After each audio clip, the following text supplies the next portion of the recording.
सभी को वृक्ष प्रणाम। आज का ये जो वीडियो बनाने का उद्देश्य है कि वो रक्षाबंधन को लेके जो भी भ्रांतियां हैं, कब होना चाहिए 30 को या 31 अगस्त 2023 को, तो उसी के संदर्भ में शास्त्र क्या बोलता है और क्या हो सकता है। तो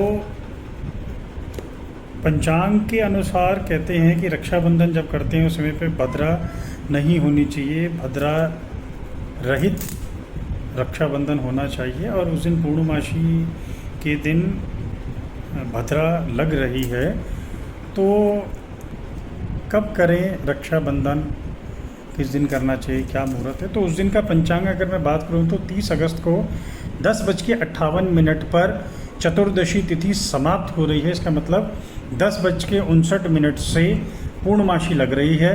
धनिष्ठा नक्षत्र उस दिन आएगा, अतिगंड योग उस दिन आएगा, वाणिज्य 10:58 तक, और उसके बाद विष्टि भद्रा लगेगी।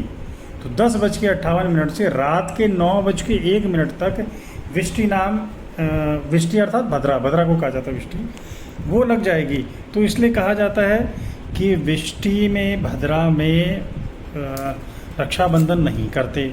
अब इसके बाद अगर हम अगले दिन देखते हैं 31 तारीख को, तो 31 तारीख को सुबह 7:42 पर हमारा जो पूर्णमासी तिथि है वो समाप्त हो रही है। इसलिए उस दिन भी इसको नहीं किया जा सकता। अर्थात अब तो कब बांधनी चाहिए, तो शास्त्रोक्त जो उसका प्रमाण है वो ये है, यदि द्वितीया प्रहरणात् पूर्वं समाप्तं तदापि भद्रां द्वेन कर्तव्ये। अब इसमें बहुत सारी चीज़ें हैं। अब इनका पंचांग के अनुसार अगर भद्रा लगी है तो भद्रा लगने के जब तक भद्रा लगी है अगले दिन आप अगर त्रिमुहूर्त तक पूर्णमासी तिथि है तो आप रक्षाबंधन अगले दिन कर सकती हैं। लेकिन हमारी जो पूर्णमासी है वो 31 तारीख को सुबह 7 बजे समाप्त हो रही है, अर्थात त्रिमुहूर्त तक नहीं जा रही है। तो इसलिए हमें पहले दिन ही करना पड़ेगा, अब वो भी भद्रा के बाद, यानी रात को 9:01 के बाद हमें रक्षाबंधन का कार्य करना चाहिए। ये पंचांग इस तरीके से कहता है। अब यहाँ पर कहा गया है कि कार्यत्वावश्यक विष्ठे मुखपातनम परित्यजेत, अर्थात कि अगर विशेष कार्य से जाना, विशेष परिस्थितियों में जाना पड़ रहा है, तो ये जो भद्रा का जो मुख काल होता है, भद्रा मुख काल होता है, उसको आप छोड़ के पुच्छ काल में कर सकते हैं। तो 30 तारीख को 6:32 से 8:32 का जो काल है, इसमें विशेष रूप से त्याग करना है। और पुच्छ काल जो है 5:32 से 6:32 तक आप कर सकते हैं। इसमें कोई दोष नहीं है, ये दोष रहित योग है, इसका विशेष ध्यान रखिएगा। अब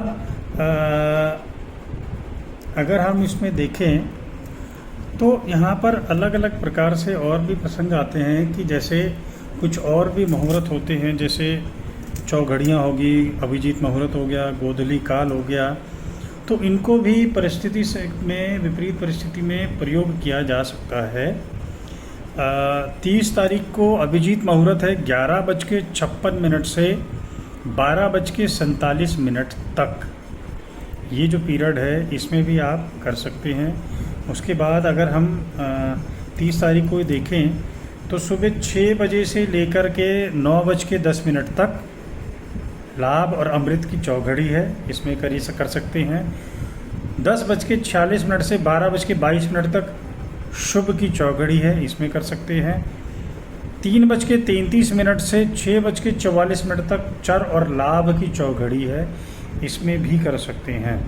देखिए, ये जो सनातन धर्म में चौघड़ियाँ हैं इनका बहुत महत्व होता है।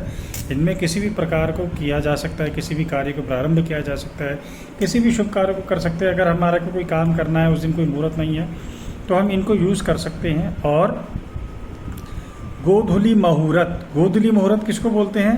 गोधूली मुहूर्त बोलते हैं जिस दिन का गोधूली आपने देखना, उस दिन का जो सूर्यास्त है, सूर्यास्त से 1 घटी पहले 1 घटी बाद, यानी 24 मिनट पहले 24 मिनट बाद कई विद्वान 12 मिनट बोलते हैं, आधी घटी, कई बोलते हैं 1 घटी। तो हम 1 घड़ी के हिसाब से चलते हैं।